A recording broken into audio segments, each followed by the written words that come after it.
Keeping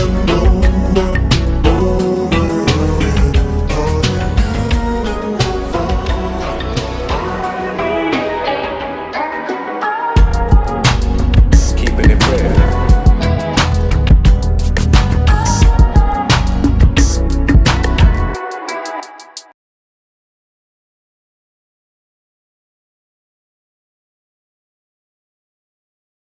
Jack Ma, what an honor and a pleasure. Welcome to South Africa. It's your second visit to the continent. Yes. And you've come to launch this incredible prize, the Entrepreneurs Prize. You're here in Africa. You're in Africa because you believe in Africa and the future of the world.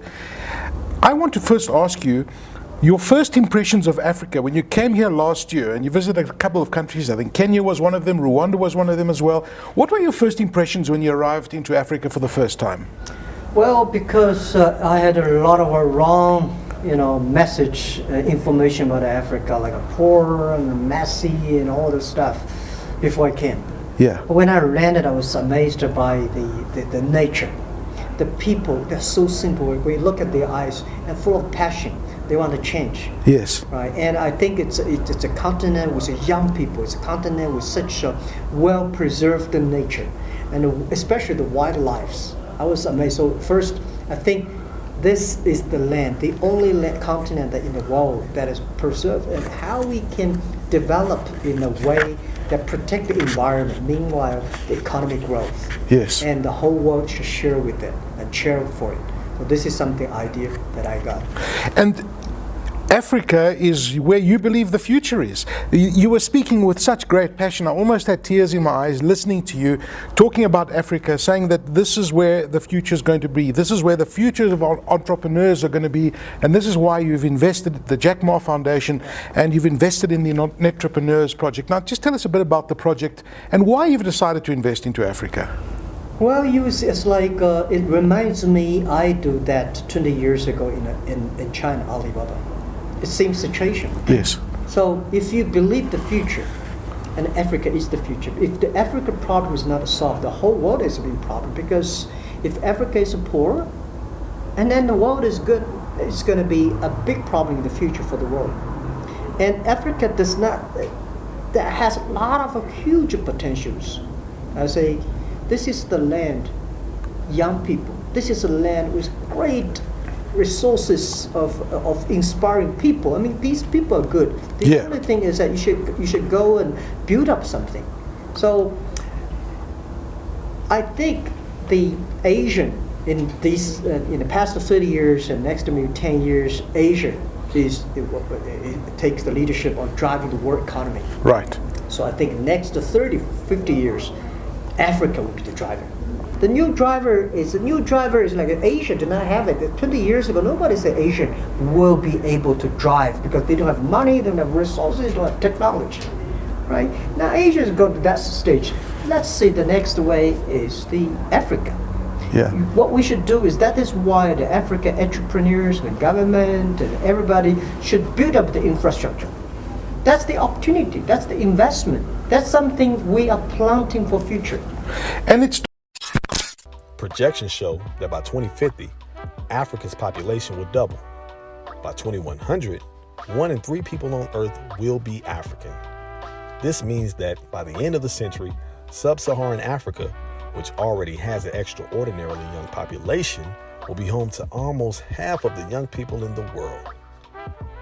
According to the Council on Foreign Relations, in most African countries, 70% or more of the population is under the age of 30. A youth bulge that is projected to accelerate for decades to come. Some experts feel that if properly harnessed, the youth bomb could propel the continent to new levels of economic and geopolitical power. Others suggest that without innovation, rapid development, and massive job creation, it can instead lead to worse levels of poverty, unemployment, and conflict. In the meantime, countries such as China are moving quickly to invest in Africa's future, while the United States and other Western nations have taken more of a passive role. Several recent studies project that by the end of this century, Africa will be the only continent experiencing population growth. 13 of the world's 20 biggest urban areas will be in Africa, up from just 2 today. as will more than a third of the world's population. Now we have to address the elephant in the room, China. China's involvement in Africa is without a doubt inevitable. It is going to happen because it is already happening. And their relationship with Africa is a lot different than the West.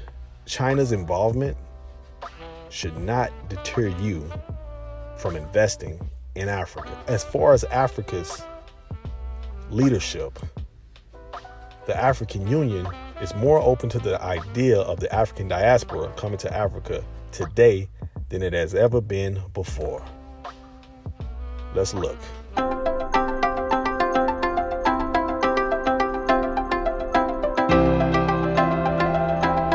For Africa to achieve its development objectives as underscored in Agenda 2063, the participation of all African citizens within the continent and in the diaspora is paramount. The Citizens and Diaspora Directorate, CIDO, is the department responsible for leading the African Union's engagement with non-state actors in the diaspora and African civil society. The activities are implemented by two divisions of the department, the Diaspora Division and the Civil Society Division. Mainly after the collapse of the socialism in Eastern and Central Europe, now the voice of the non-state actors began to be heard. So the organization of African Unity has to address, to attend, to respond to this such global changes. So now we come to AU. AU is all about people. If you look at the Constitutive Act, now we introduce ourselves as AU as people-centered, people-driven, and people-focused organization. The Constitutive Act of the African Union recognizes the important role the African diaspora has to play in the development of the continent and states that the Union will invite and encourage the full participation of the African diaspora as an important part of our continent in the building of the African Union.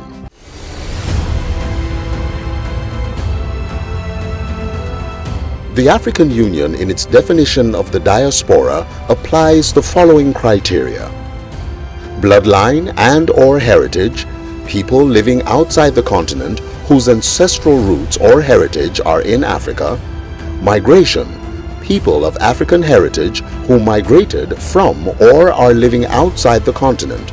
In this context, three trends of migration were identified: pre-slave trade, and post-slave trade or modern migration.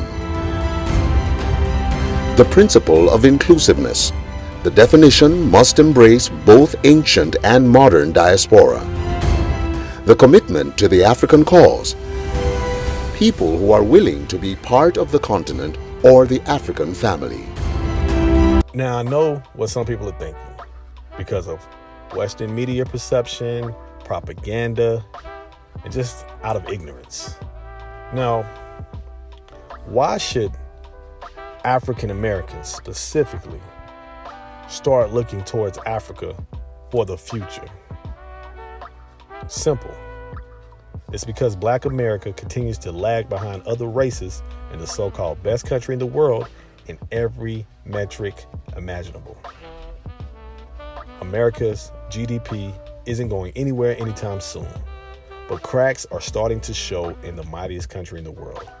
And Black America will continue to be one of the most vulnerable groups to be hit when shit hits the fan. A couple of years ago, Time Magazine did a study on Black America and if it were its own country. The facts were pretty bleak, to say the least. When it comes to health, Black Americans can expect to live a full 4 years less on average than whites, who on average make it to 79. A life expectancy of 75 years places Black Americans below Tunisia, Panama, Costa Rica, and Cuba.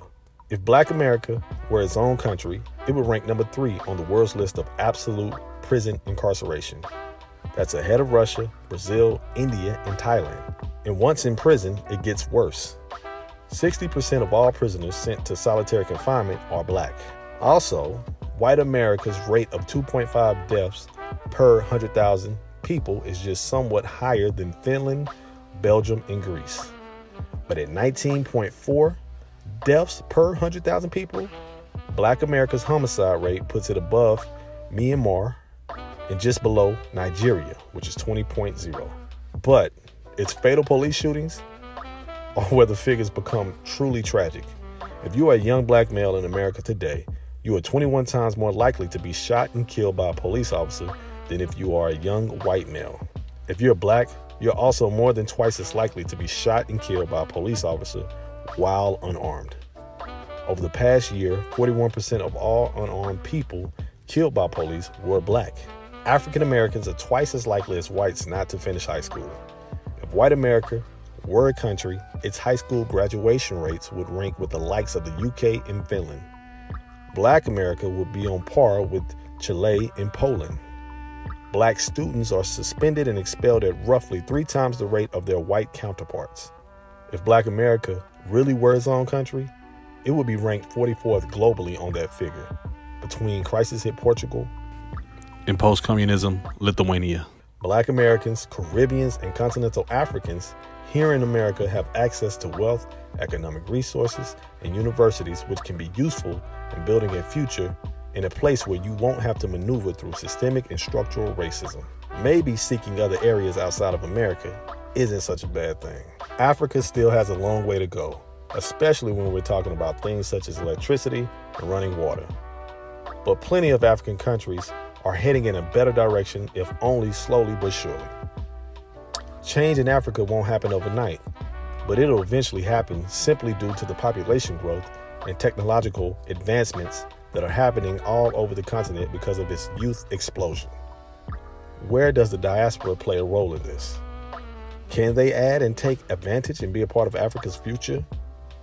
According to USA News, America is the 6th best country to live in the world, which is clearly not bad, but do those rankings change if you focus only on America as a whole or if you focus on Black America? America still has the largest GDP on the planet, but for how long? China GDP experienced the biggest growth in the world and is now second to the United States. China has also been the biggest partner, quote unquote, in helping the development of Africa. If Black Americans, that's FBA, ADOS, whatever you want to call yourself, feel left out of the development of the diaspora and the continent, if you feel as though you don't have an invitation to the continent, don't look at Africa as the ones holding you back. Look at yourself. Look at your political representation. Who represents Black America as a whole? Maybe it's the Congressional Black Caucus. The African Union can't interfere with American interests unless both parties are mutual.